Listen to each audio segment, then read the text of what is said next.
Let's talk about Ukraine's allies, the NATO. As we mentioned yesterday, NATO is in a bind. Yesterday, we told you how NATO was divided over Ukraine's membership. Of course, it isn't the only country to cause rifts in the alliance. There's also Sweden. Stockholm seems desperate to join the security group. The Swedish Prime Minister reportedly made an announcement today.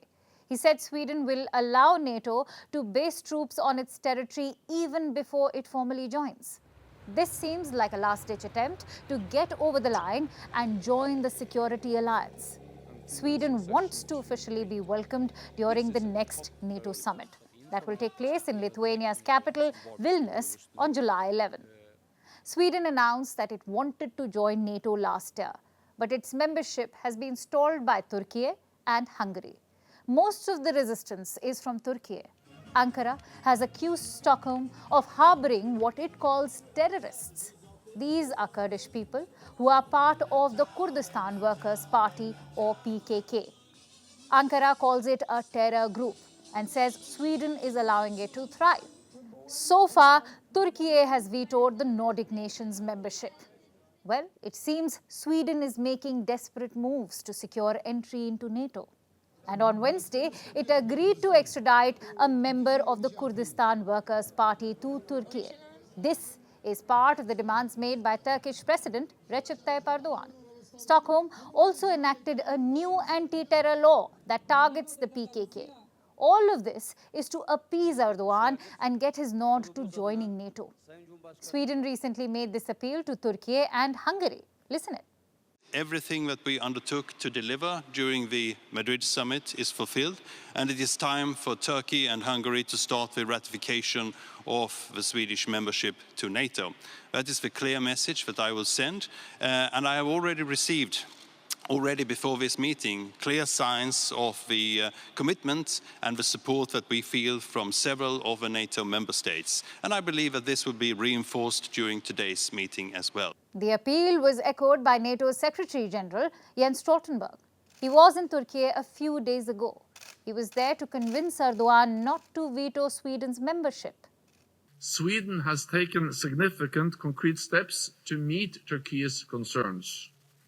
This includes amending the Swedish constitution, ending its arms embargo, and stepping up counterterrorism cooperation, including against the PKK. Important new terrorism legislation has come into force just a few days ago. So Sweden has fulfilled its obligations. So will this work? Will Erdogan drop his objections in time for the next NATO summit? Or will the problem of Sweden's membership be passed on to the next NATO chief? Because you see, Stoltenberg is up for retirement soon. He will step down as the NATO Secretary General on September 30.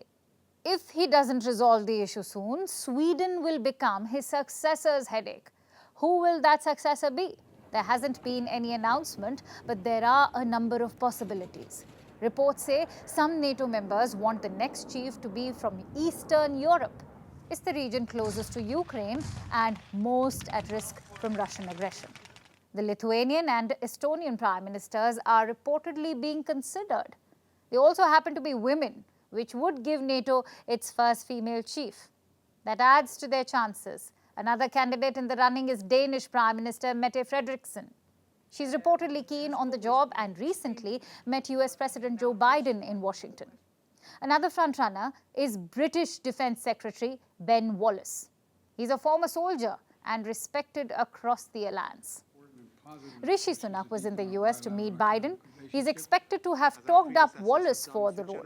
Reporters even asked Biden about the possibility. Here's what he said. Is it time for a British NATO Secretary General? Maybe.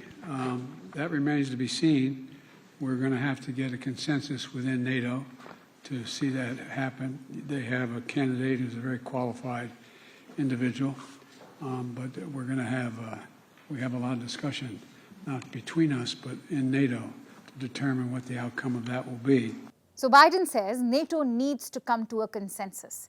But his backing is considered crucial, and he has not backed anyone publicly yet. Whatever happens, the next few months are crucial for NATO. The war in Russia and Ukraine's possible membership are tricky issues. And if Sweden has not joined by then, the next NATO chief will likely have their hands full.